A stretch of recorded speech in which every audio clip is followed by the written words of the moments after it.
ಈ ಮದ್ವೆ ರಿಜಿಸ್ಟರ್ ಇಂದ ಇದೆಲ್ಲ ಆಗತ್ತೆ ಅಂದ್ರೆ ನಮಗ್ 1000 ಕೆಟ್ಟದಾದ್ರೂ ಪರವಾಗಿಲ್ಲ. ಸತ್ಯಕ್ಕೆ ಇವತ್ತು ಸೋಲಿರ್ಬೋದು, ಆದ್ರೆ ಒಂದಲ್ಲ ಒಂದ್ ದಿವಸ ಸತ್ಯ ಗೆದ್ದೇ ಗೆಲ್ಲುತ್ತೆ. ಆ ಭರವಸೆಯಲ್ಲಿ ಇರೋಣ. ಅಕ್ಕ,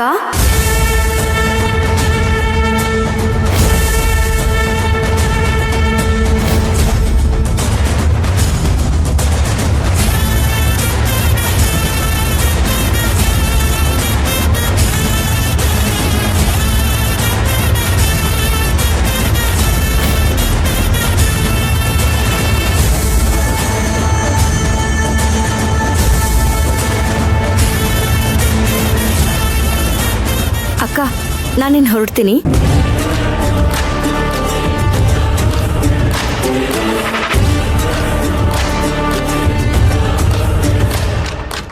ಮಯೂರಿ, ಅರಿಶಿನ ಕುಂಕುಮ ತಗೊಂಡೋಗು ಬಾ.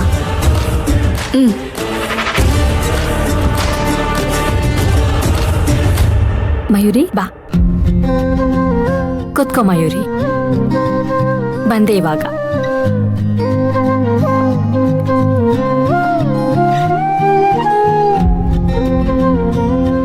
ತಗೋ.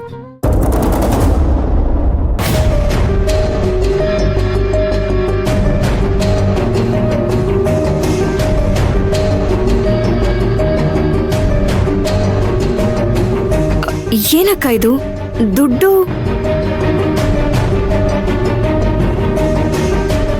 ಇದನ್ನೇನು ದುಡಿಮೆ ದುಡ್ಡು ಮಯೂರಿ.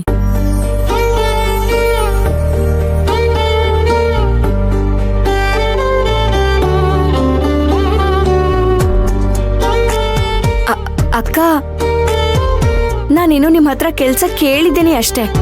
ನಾನಿನ್ನು ಕೆಲ್ಸ ಮಾಡಿಲ್ವಲ್ಲ. ಅಂದ್ಮೇಲೆ ನನಗೆ ಯಾಕಕ್ಕ ಈ ದುಡ್ಡು? ನೋಡಮ್ಮ, ನೀನ್ ಇವತ್ತು ಕೆಲಸ ಕೇಳಿರ್ಬೋದು, ಆದ್ರೆ ನೀನ್ ಇವತ್ತು ಇಲ್ಲಿ ಬಂದಿರೋದೇ ಕೆಲಸದ ವಿಚಾರವಾಗಿ ಅನ್ನೋದು ನನಗ್ ಗೊತ್ತಿದೆ. ಹಾಗಾಗಿ ನೀವ್ ಇದನ್ನ ತಗೊಳ್ಳೇಬೇಕು. ತಗೋ.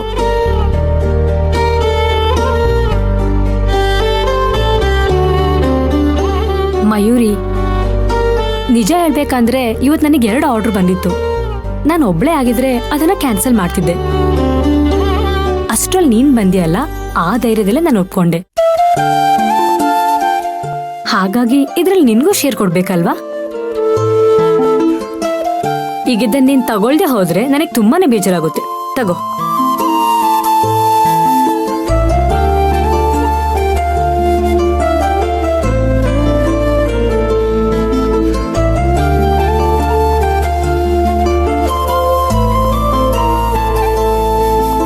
ಇದನ್ನ ನಿನ್ ಮೊದಲನೇ ಸಂಬಳ ಅನ್ಕೊಳಮ್ಮ.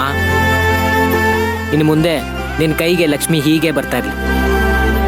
ಹಾಗೆ ನಿನ್ ಎಲ್ಲಾ ತೊಂದರೆಗಳು ದೂರ ಆಗ್ಲಿ ಅನ್ನೋದೇ ಈ ಅಣ್ಣನ ಆಶಯ. ತಗೋ.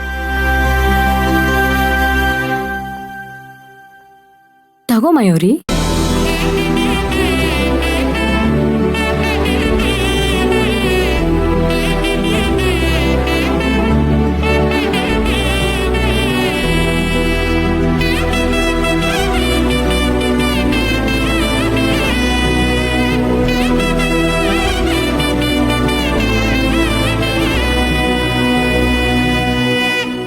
ಅಣ್ಣ, ನೀವ್ ಮಾತಾಡ್ತಿರೋದನ್ನ ಕೇಳ್ತಿದ್ರೆ ನಮ್ಮ ಅಪ್ಪನೇ ಮಾತಾಡ್ತಿದ್ದಾರೇನೋ ಅಂತ ಅನ್ಸುತ್ತೆ. ಅಯ್ಯಯ್ಯೋ, ನನಗಿನ್ನೂ ಅಷ್ಟು ವಯಸ್ಸಾಗಿಲ್ಲ ಸಿಸ್ಟರ್.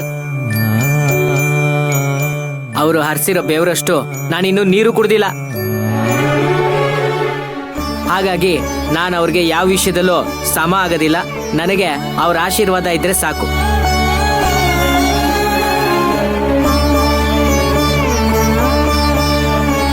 ಅಕ್ಕ,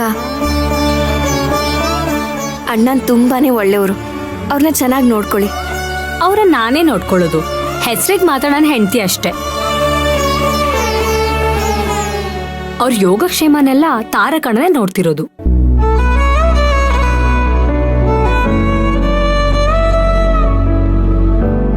ತಾರಕಣ್ಣ ಜೊತೆ ಇದ್ರೆ ನಾನೊಬ್ಳು ಇದ್ದೀನಿ ಅನ್ನೋದು ಮರ್ತು ಬಿಡ್ತಾರೆ ಇವರು.